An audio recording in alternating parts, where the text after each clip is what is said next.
Welcome to the show. This is a special episode of Grownup Human Comic People. We only have 3 of us on here right now. I'll go to my right, actually, because it's mostly going to be myself and Daniel talking about an experience we had recently. But we also have the J-Man over there. So Dan, say hello. Yeah, this is Daniel, and this is the first episode that you guys aren't going to hear the clinking of the glasses. Yeah, because we're not drinking or anything. We're just hanging out and bullshitting. And then J-Man, say hello. Hey. Basically, we're doing this because Daniel and I, a couple days ago, went and participated in an ayahuasca ceremony, and afterwards we decided that it would be fun to sit down and kind of unpack everything we experienced at the ceremony, and kind of go over what, just for anybody who maybe might be interested in that sort of thing, in like maybe improving themselves mentally and emotionally, and perhaps spiritually if you're into that sort of thing. Yeah. So, Dan, you want to kind of give people an idea of what the ceremony was, or actually what ayahuasca is, and then we can talk about what happened in the ceremony, and then we can talk about what we.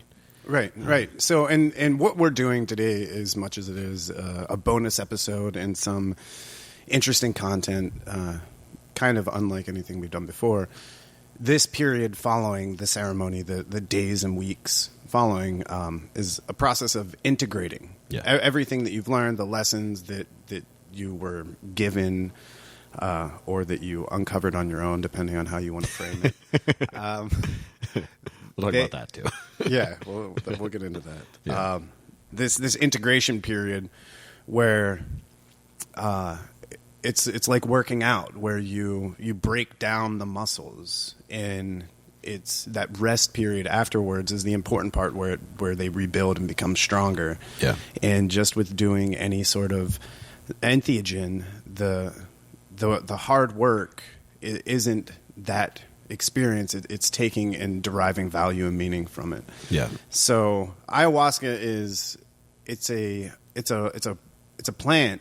It's a vine, and it's also the name of an entheogen or a psychedelic that comes from the Amazon.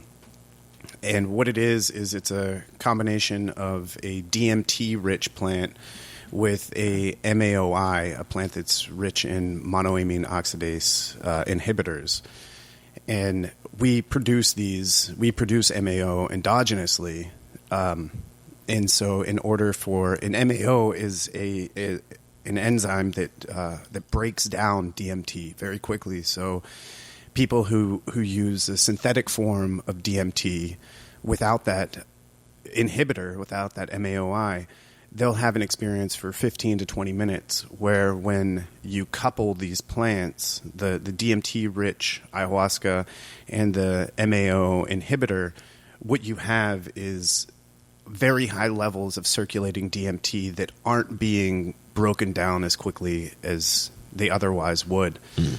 The thing that's interesting is DMT occurs naturally in so many different plants, perhaps in every plant to some degree or another, and we have this endogenous enzyme that is constantly breaking it down, and we also produce DMT endogenously, right? And so it's present, I believe, when we sleep. But from what I understand, there are 2 periods throughout your life where you are flooded with DMT, and that's at birth and then at death.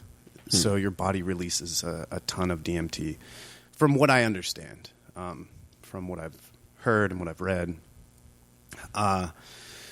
So for centuries, this ayahuasca has been being used in the Amazon as part of rituals for spiritual awakening, emotional healing, spiritual healing, connection to things that we don't have access to, maybe in our daily waking life, and whether that connection is to, as Jared said, we'll talk about in a little bit, whether that's connection to another plane, another dimension, benevolent spirits, or whether that's just connection to different parts of our brain. That's what this facilitates, is is access to that. Yeah. And people report, everyone I've ever talked to reports like being given very, very specific lessons that are pertinent to whatever they're dealing with in their life at that point. Yeah. And for me, this was my second time, and this was definitely the case. Yeah. I was definitely given or received or experienced lessons that were exactly what I needed. And I walked away yesterday morning, feeling like I was really over these things. I was able to let go of these things and take these lessons to heart. Yeah. So that's a quick. There's a quick insight into what ayahuasca is, and ayahuasca is it's present in the U.S. too, and there are federally protected groups of people. I think Sante Daimyo, also some different Native American traditions who are protected to do this and administer this plant medicine, entheogen, psychedelic, however you want to talk about it. In these ceremonial settings. So yeah. The ceremony I could probably briefly describe that. Just kind of talk about it for a second.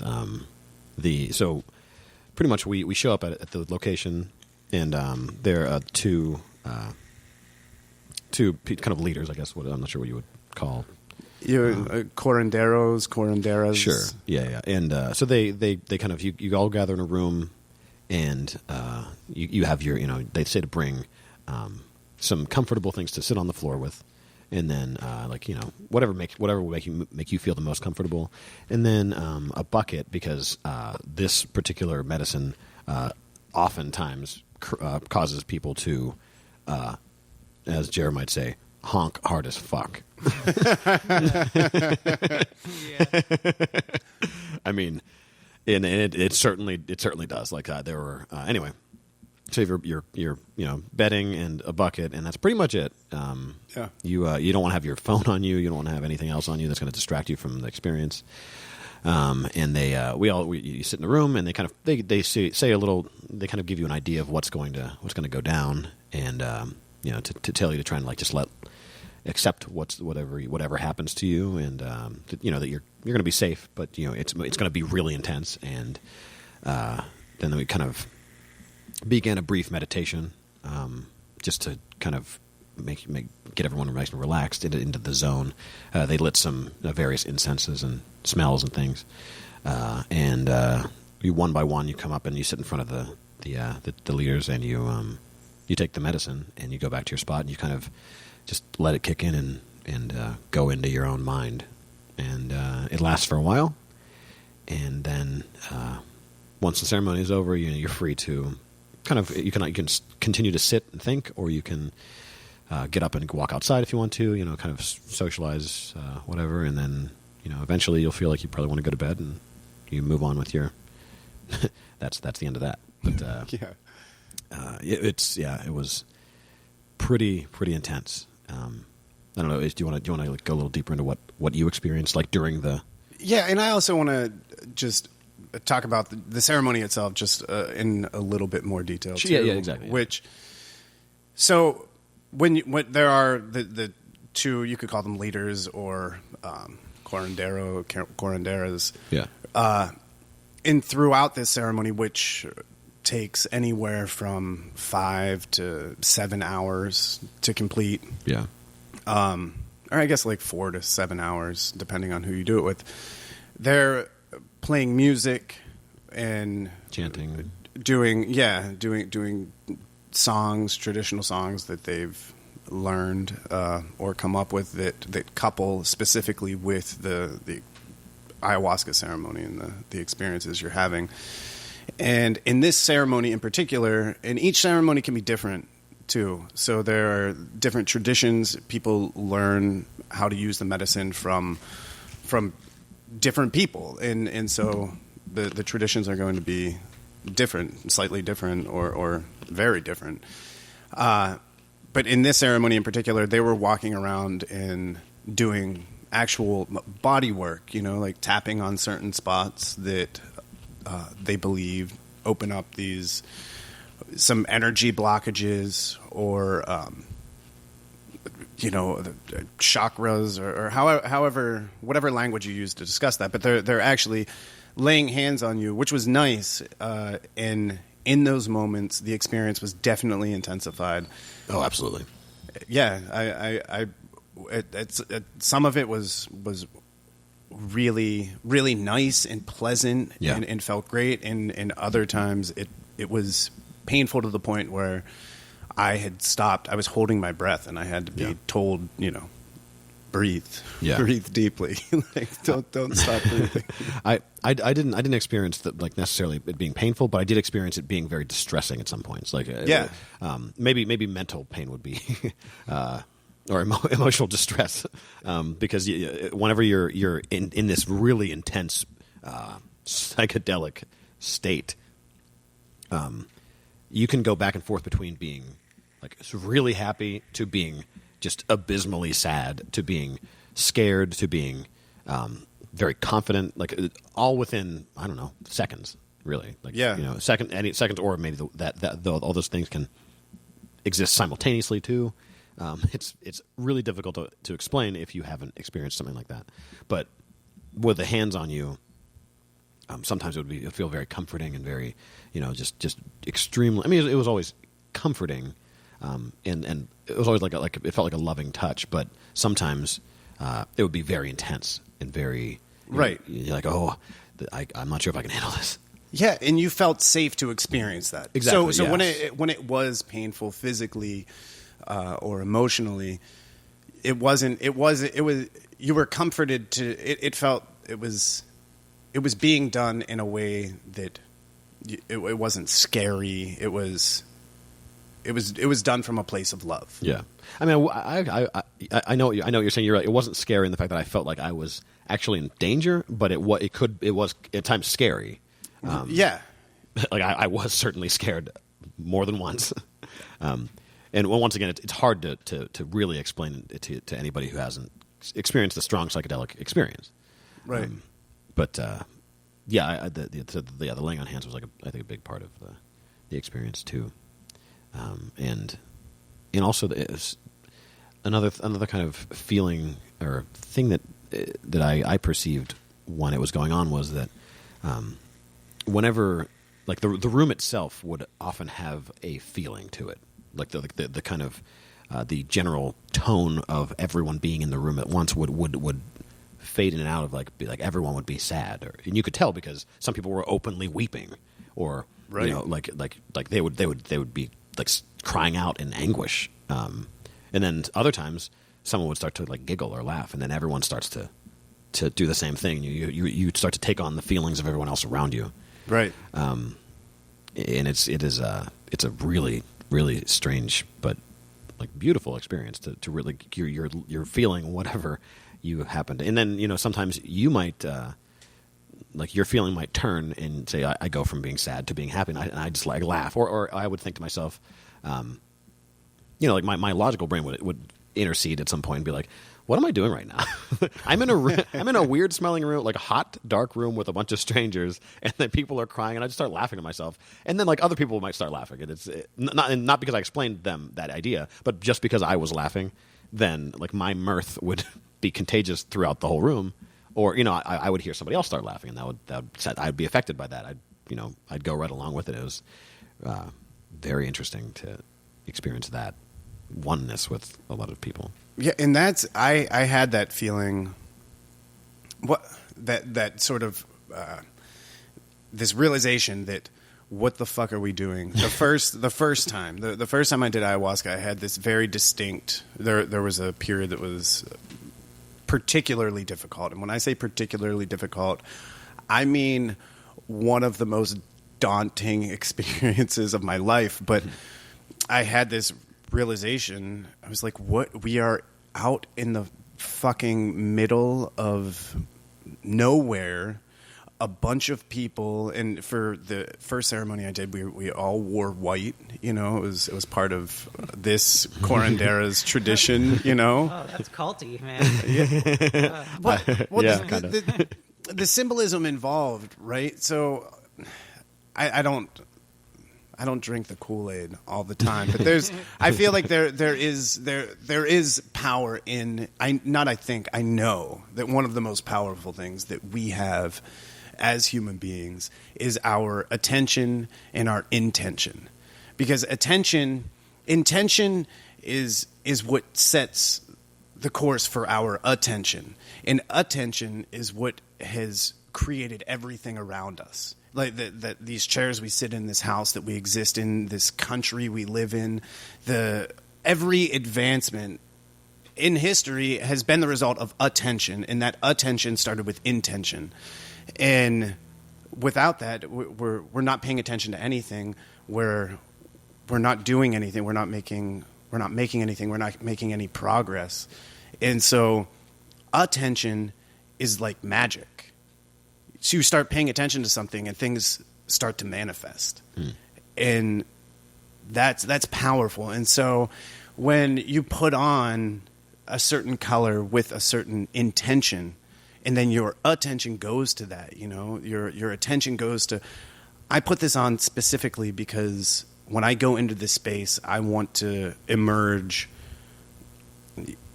different than when I came in for good reasons. And this is, then your attention's there, and anything can happen. Everything can happen. Yeah.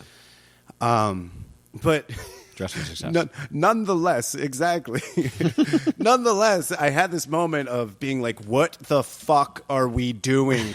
We're out in the middle of fucking nowhere. We're all dressed in white. This is terrifying and crazy. This is like the Wicker Man, and I'm losing my shit. But this last ceremony, when I started to lose the distinction between me and everyone else. Yeah. When people started to cry, like, it felt like it was me crying too. Yeah. And it felt like it was them crying. It felt like it was me crying. Yeah. It didn't feel like it was them crying, even though I wasn't crying. Like, this ceremony, I didn't cry a lot. I shed a lot of tears leading up to this ceremony as I meditated and just kind of prepared myself mentally for this. But throughout the ceremony, I didn't purge, right, which is what they talk about, like the vomiting or honking hard as fuck. I didn't purge. I didn't cry a lot, but I felt like everyone around me. We were all, when one of us was doing it, it was all of us doing it. Yeah. And so that was I never got that sense of strangeness, because it just, I felt like it was all me and I was all them. Yeah. Yeah. And yeah. So just a tangent from what you were talking about. Yeah, I think that the sense of strangeness, it was it's hard to I'm trying to think of how I want to say it. Like, it wasn't like I was like looking around and like looking down on anybody, but like I was looking around and being like, wow, this is weird. This is definitely weird. Yeah. I'm like very comfortable with it, and I like the fact that I'm here in this really weird situation, and like allowing my pretty much like relinquishing control of because normally I wouldn't, if I just was in that room and hadn't taken the medicine, I'd be like, well, I gotta get out of here. I can't be in this room. This is weird. It smells weird in here. It's hot. There's a bunch of strangers puking, crying, laughing. I actually told Jerr, I was trying to think of like a movie situation that I would maybe think about in a similar way. And I was thinking that, like, to describe it to him, I said that in Temple of Doom, where they give him that black shit. Yeah. They made him drink it, and then they put him on that table, and he's just like writhing around, and like he's like laughing and crying and all this kind of stuff. Like, that was kind of what was going down a little bit. But if you had a room full of people doing that. Yeah, I don't know if you remember, but at one point you reached over and put your hand on my chest. I did. did that part from the Temple of Doom, and like I knew exactly what you were doing, and Yeah. like it was a nice, hilarious, just sort of like comedic respite from some from the deep Yeah. work that was happening inside of me, but just a comment about what you were saying, like if you were in that room, not having not taken the medicine, Yeah. you'd be like, I have to get the fuck out of here. But I think that makes sense in the same way that it would be weird if you were hanging out in an operating room and you didn't need surgery. You know, like Yeah. like why? Like this is not the space where you hang out, and like this, it's just weird. Like why are you hanging out in this operating room just like chilling out? you Right, know? right. Like, Oh, I was trying to like I was just thinking about why I would occasionally come back to thinking of like this is weird, you know, like this, Right. Like, just because in a normal situation this would be really weird. Yeah. In that, but I'm just seeing it like in the same way that being in a place that's intended for something and not being part of that something makes being in that space weird. Yeah, that's fair. Or can make being in that space weird. Yeah, But yeah. Should we? Am I missing? Were we missing anything that like any parts of the actual ceremony that we should think we should maybe like go into a little bit? maybe we can talk a little bit about. Well, no. Let's start getting into our personal experiences. I was going to say let's start just talking about the medicine itself. Sure, but I think that it makes sense at this juncture to just kind of get into what brought us in there and what we left with. Okay. Do you want to go? I can go. I'll go. Okay, cool. But yeah, so I leading up to it, so to give the listeners some background, a bunch of years ago, I had like a really bad acid trip, and I was like basically totally insane for like a whole day, and I ended up saying a bunch of crazy stuff, and I didn't need to go to the hospital, but I was taken to the hospital because I said that I did a bunch of crazy shit that actually didn't happen. But people who were concerned about me, it's like basically called the ambulance, like, oh yeah, we're taking you to the hospital. So I think all the medical professionals were like, this is fine. Like he's fine. He doesn't need to be at the hospital. But anyway, it was a very strong psychedelic experience, but it was very intense, and it was like a nightmare situation. But afterwards, I did feel because it unearthed a bunch of things that were bothering me, and I felt better. And that's kind of the same desired result from this ceremony we're talking about now, also. But anyway, so leading up to this, I felt that I was prepared. I was ready this time to have an experience like that because I knew what it was like to feel totally out of control in my mind, and I was. If you know what something's going to feel like, it's much easier to tell yourself like I can do this, I can get through this. So I told myself that pretty much, and I did a lot of thinking about things I might want to like issues I might want to deal with when I was in the situation at the ceremony, and I think it really helped me prepare for being in there. And so while we were doing the ceremony, I thought about a lot of things. I thought about relationships with people that I care about, or maybe things I want to like examining, like who I am, who I want to be, and I got really deep into that because like at the times where it was really distressing and super intense, and I was like really freaking out a little bit. I was able to come back and say like, you got this. You've been in a situation like this before. It's fine, and. It was almost. I said this before to a couple other people. Like it was almost like if you dig down into the dirt, deep enough, you'll find like some bedrock, and that's what I feel like I found my bedrock of like my personality and who I am. And I could keep coming back to that anytime I was feeling extremely distressed during the ceremony. And this also sounds really silly, and I didn't say this to Jerry yet, but when it would get really intense. I for some reason like the nerd in me came out, and I a mantra that kept repeating in my head. Well, I would take a deep breath and like center myself and like put my hands together and fold them. I would say, "I am the force, and the force is with me."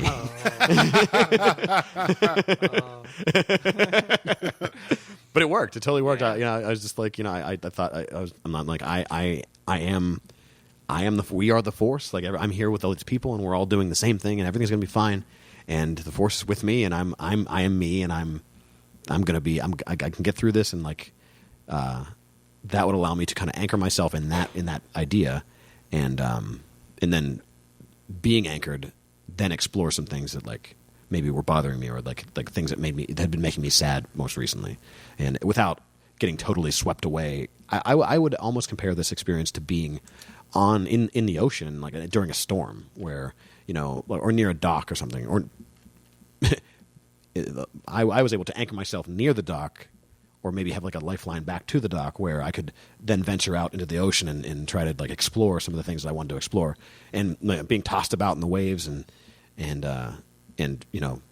being scared, but also knowing that like I can pull myself back into the shore whenever I need to, if I have to. Right. And I did pull myself back to the shore a bunch of times.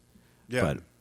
But being able to do that and then having gotten all the way through the experience and like not controlling it, but riding the waves like that, and coming through okay and not feeling like I lost control or anything was really helpful for me. And that was like my one of my main lessons was like, who am I? I'm a strong person. I can do this. Like I can get through anything if I just like I don't need to doubt the fact that I can get through things. Like I know that I can, and that's what I think I got a lot mostly from the experience. Yeah. That's. Were you going to say more? No, you're good. Which is kind of the inverse of how I walked into this ceremony, because at the outset, you don't have to have an intention, but it's a lot of people do have an intention, and it can be a really positive thing. And for me, three summers ago, I got Lyme disease, and it attacked my nervous system, and I almost died.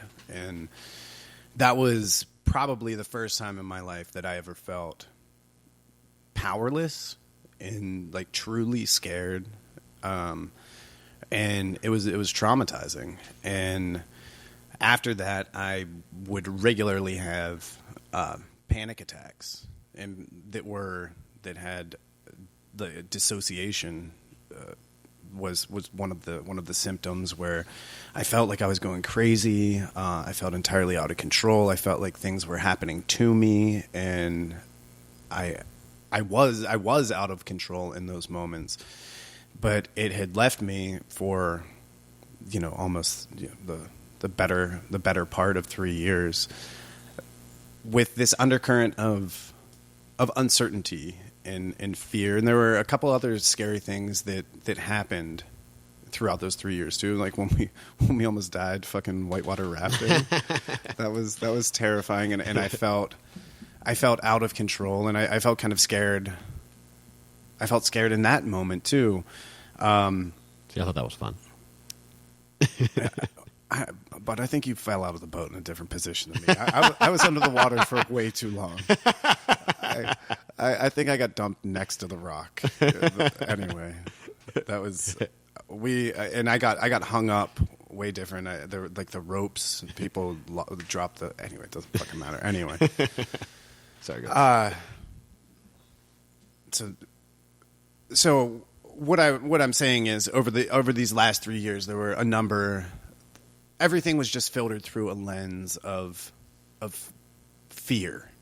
And granted, it wasn't always pronounced, and it wasn't overarching into every aspect of my life, but I would keep fighting. I was scared, but I would keep doing the things that made me scared, and I would keep going, but this fear was kind of unrelenting. No matter how much I fought and would do the things anyway, that fear would still be left there. I wouldn't leave those experiences feeling like, oh, now I know that I don't need to be afraid anymore. It was more like, I know that I have the capacity to push myself really hard and do difficult things, but this trepidation didn't relent.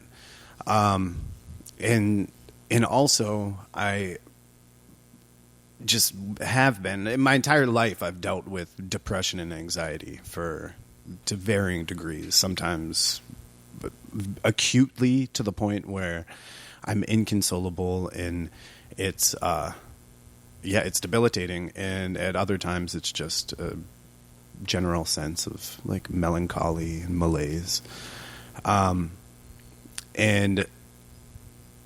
there was a distinct period in my life right after the first ayahuasca ceremony when I walked into that ceremony and had no intention, but when things were going really poorly, I asked, they call the spirit of that medicine grandmother ayahuasca.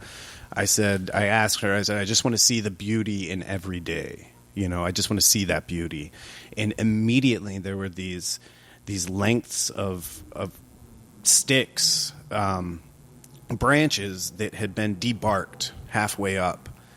And I had walked by them because I left the circle and I was just kind of pacing on this land back and forth.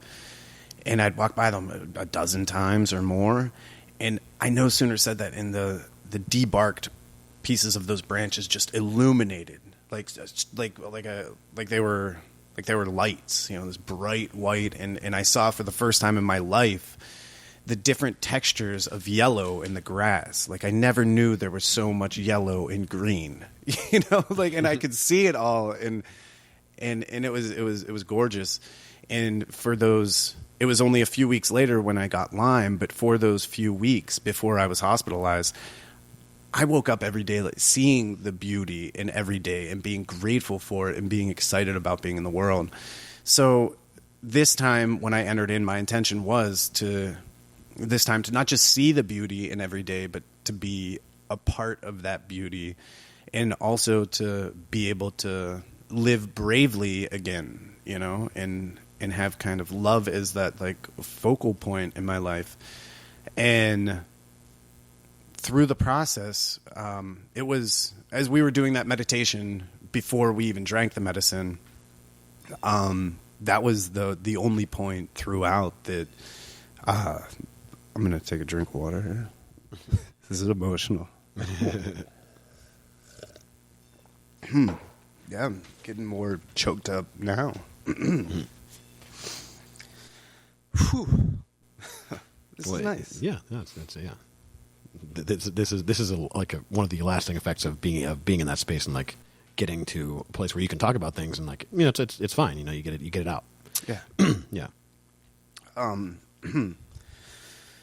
So at that point, just tears were coming down my face, and I felt the last pieces of fear, like the last these whatever had been holding on for 3 years dissolved. And when I finally went up to drink the medicine, because we would go up one at a time, I wasn't scared. Yeah. Yeah.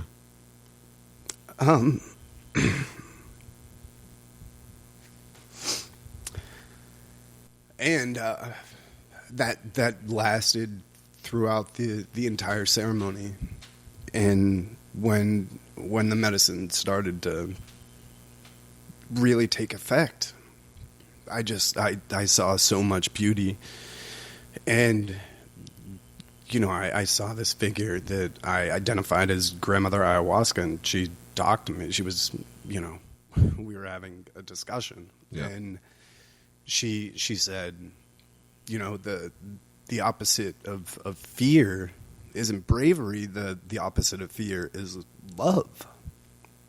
And she also said, if you wanna see the beauty in every day and be part of that, you have to love.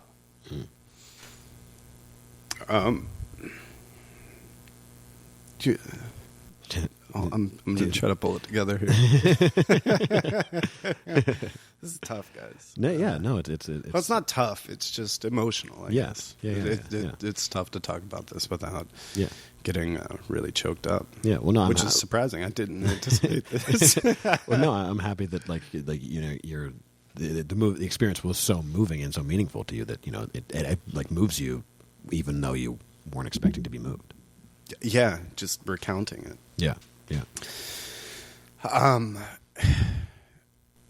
And so in that lesson, in that conversation, you know, she also pointed out, or I had the realization that for years after having been in a difficult relationship for a long time, I had become callous. You know, I started to not be able to experience or express, you know, romantic love or love in general as easily as I once had.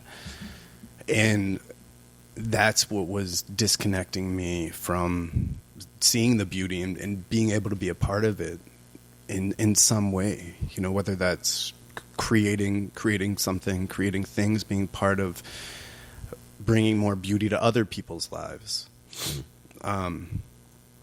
So that was really powerful. And as the experience went on, and I was shown, I mean, just kaleidoscopes of colors in these archetypical animals that represent certain things would come to me and show me the beauty that exists, and took me back to the beginning of all of this, and showed me where that beauty stems from, and that we always have access to it. And the other animals that taught me that you know, things don't always have to, or showed me that in order for a lesson to be good, it doesn't have to be hard. Because I'm just so predisposed to this fucking silly Spartan idea that, you know, if it's good, it's got to be hard. If it's good, it's got to be difficult. And we grow through profound challenges, which is true. Yeah, but not always. But not always. Sometimes you just go outside in the sunshine and you're like, this is nice. Yeah. And there's a lesson in that.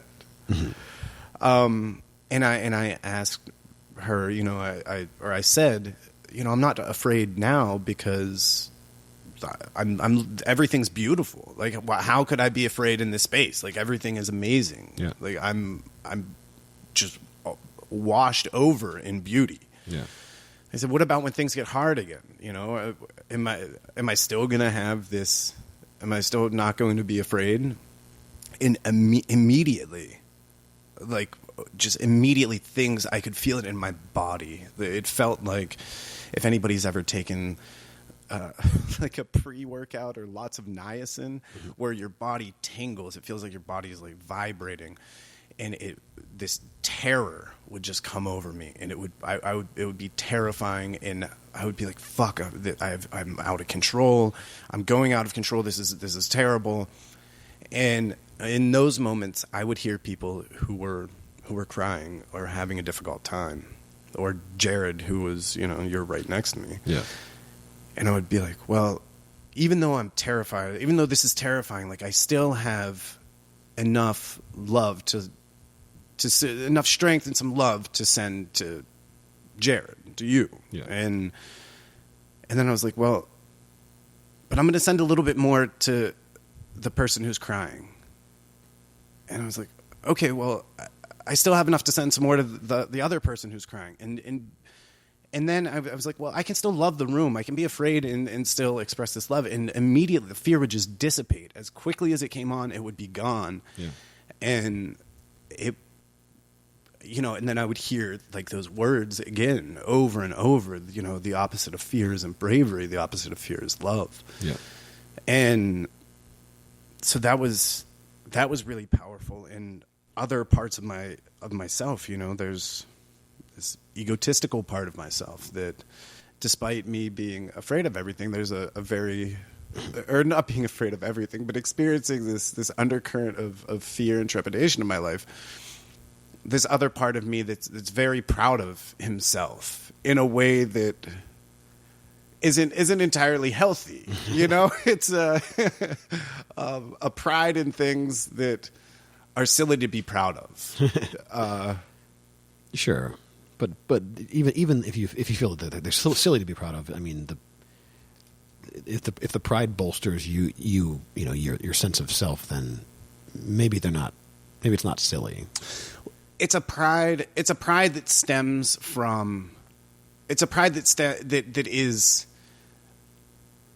the result of a contrast between me and other people. I see. The pride that comes from, you know, being better at something than someone. The pride in having done things that other people haven't done. A pride in sort of like, this distinguishes me from you, and I'm proud of that distinction because, and that's a silly thing to, because it's putting you on. It's the kind of pride that puts you on a pedestal. A pedestal when you interact with other people. You're sometimes right. Like I'm the pride that, if let run rampant, can give you the personality of someone who people will say that person thinks they're better than me.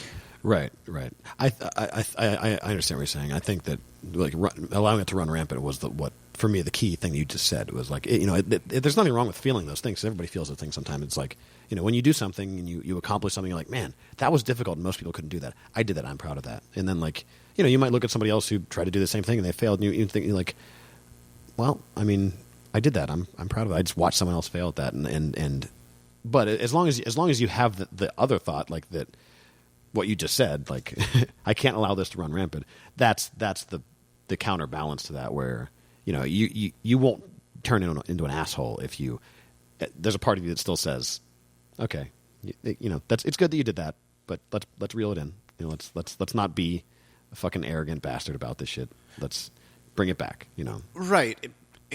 But for me, I want to be proud of myself for doing things, using myself as the measuring where it starts and stops. Like I'm not proud of this because I did it and other people couldn't or didn't. Right. I'm proud of this because this is something I perceived as intensely difficult and had some doubts that maybe I wouldn't be able, doubts about my ability to accomplish this. And despite that, I persevered and I did it. And irrespective to whether a million people do it every day or no one has ever done it before me. Yeah. That's the place that I want to get to. And I don't want to have this, I don't want to have other people be how I derive my pride. Right. Or my position in context, in relation to other people be the way that I derive Sure. my sense of pride. So this figure, this part of me came up, like sort of manifested, and I saw him there, and he was being very proud. And I was like, oh, all right, I got to get him the fuck away from me. Like, this is not the kind of person I want to be hanging out with right now. I don't want to be around somebody who's so fucking proud of themselves because they do things that other people don't, or they've done things that other people haven't. Or I was like, I got to get the fuck away from them. And I no sooner started pushing that person, that side of me away, when I realized, like, that's absolutely how that person stays there. Because that person, he's already in a state of disconnection from people because he's creating that disconnect. He's saying he's proud of himself because he's different from those people. He's above those people. So he's already in this isolated position in the world. And pushing him away further is just going to make him hungrier to substantiate, to validate his place. Where, again, loving him and being like, hey, we can be proud, but we can be proud with the people. Like every accomplishment we make in our lives, or everything that we do, like can bring us closer to the people that we're around, as opposed to distinguishing us as better than Right. them. And that's a fragile place to be in anyway. Yeah. Because in this world, the reality is there is decay, and you're not going to be able to do the same things that you did at 20, 25, 30, 35, 40. You're not going to be able to do the same things when you're 60 and you're 70 and you're 80. And what happens then?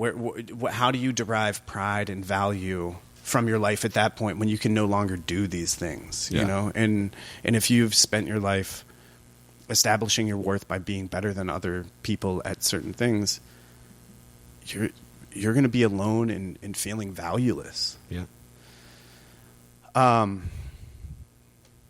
Sorry, I know I'm really going off here. We're going a little long.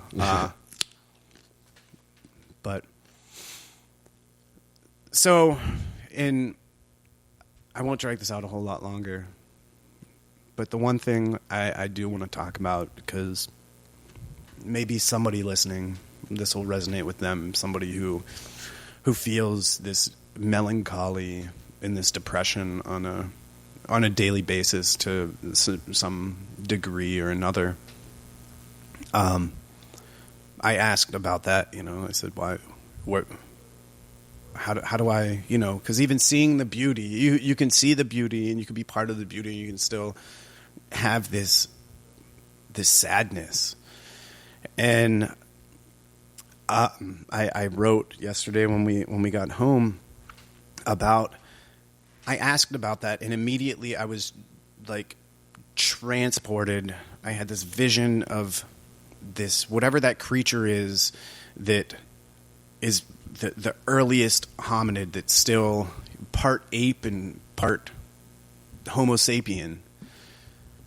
And I saw it there, like holding its partner in its arms, not having any language to talk about it, to express it, and just crying and wailing, screaming, because this thing that was his partner is dead.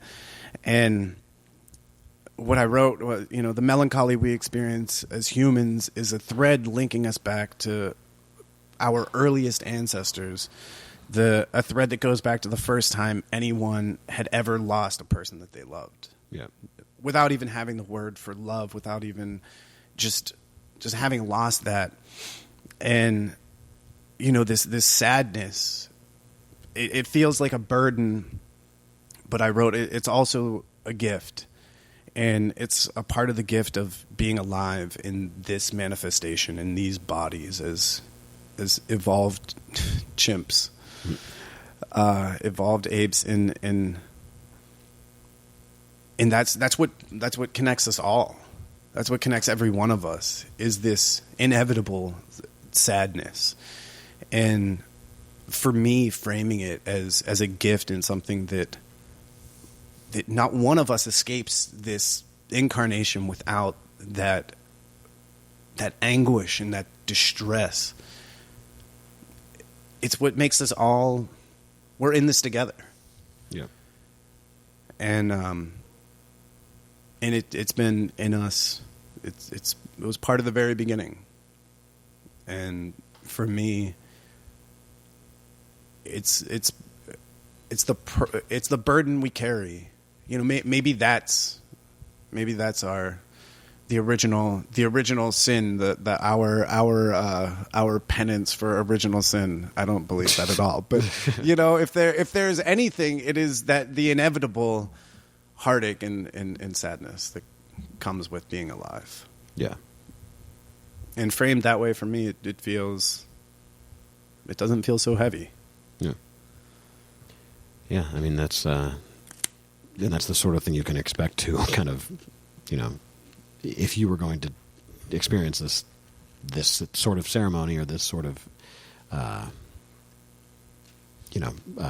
ayahuasca, you can hopefully, if you're out there listening and you think that any of the things we've said, any of the lessons that we've learned could help you, or if you have lessons that you might want to learn, or if you just wanted to see if there's anything bouncing around your brain that you'd like to identify and maybe deal with, it's a great way to do that.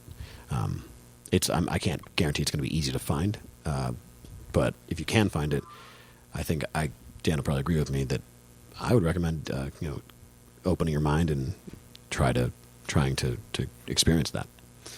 Yeah, and if any of you guys are, any of you who knows us, or is any of you who are connected to us through people we know, reach out to us. And there's plenty of places in South America, in Peru, where you can go where it is legal. Right. I'd recommend looking into. There's a curandero. His name's Don Howard, and he's in Peru. So you can do this, but if getting to South America isn't really an option for you, for any number of reasons, reach out to us, and I'd be happy to have that conversation with you, and guide you in the right direction. Because as beneficial as a good ceremony with people who have your best intentions and healing in mind, as much as that can be beneficial, going to one that isn't performed in that way can be perhaps equally as detrimental. Right, yeah. So it's not something. I meet people on a somewhat regular basis who are like, oh, hey, I got some DMT. We should smoke this, or hey, I make this form of DMT. We should drink this, and just remember, set and setting, mindset in the setting, and part of that setting is the people that you're doing it with, the people who are administering it, and depending on how deep down the rabbit hole you want to go, there's also a belief in the energy that's put into the creation of the medicine. So if the plant medicine is being made without, again, good intentions, without the best intentions, without loving intentions, just like Nana's pasta is so good because she put so much love into it, and lunch food is so garbage because it's devoid of love entirely. Lunchroom food, I should say. The medicine, the ayahuasca, I believe anyway. Yeah, that is a factor in it as well. Right. I don't know, I feel like we've got a lot of stuff here. If you want to, Let's wrap it. I mean, we're a half hour over. Jerman's been like super patient over there, even though we're cutting into band practice time. No, nobody's even here yet. Yeah. Oh, great. Okay. All right. I was. Yeah. If hopefully you guys enjoyed listening to what you had to say about that, and if you're curious about it, you can.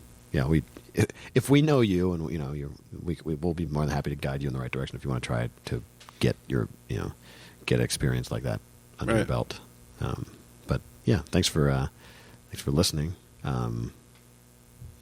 Thanks to J-Man for sitting here and listening to us bullshit for a while. You got it. Yeah, and coming in early to get us all set up for recording. Yeah, it's huge, man. No problem. It's nice. It's nice. This is the first podcast for me that I haven't drank at all. Yeah. I'm totally sober. Yeah.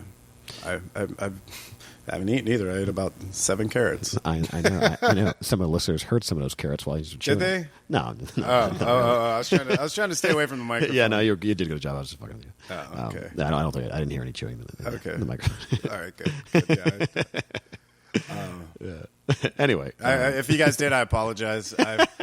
One of the really nice things about ayahuasca for me is I'm normally on a normal basis a huge carnivore. Yeah. Jared will make a pork shoulder. It'll be about 6 pounds. By the time we get done like shredding it, there's about 4. I just eat meat constantly. But for the week leading up to the ceremony, and then even today, I don't have the desire to eat dead animals. Yeah. It'll probably return, but for right now, I'm enjoying riding out this vegetarian life. Yeah. Oh, I had a big old burrito just now. with 2 kinds of meat in it. So. Yeah, I know. But In fact, the first half I ate yesterday. yeah, After we were done. yeah, man, I've been just eating like a rabbit. Yeah. Unless there's a carnivorous rabbit, I haven't been eating like that rabbit. Yeah. Anywho, yeah. Well, thanks for listening, and Yeah, guys, thanks. Glad. I hope you guys enjoyed it, and just, you guys say goodbye. Say J-Man. See ya. Dan. Yeah, I'll see you guys around, Yeah. and I'll be a little bit lighter, a little bit more grateful. Probably love you a little bit more. Oh yeah. All right. We'll see you guys later. Greg actually just got here, but I mean we're Later on, fools. we'll see you guys later. Thanks for listening, and bye. Epicast.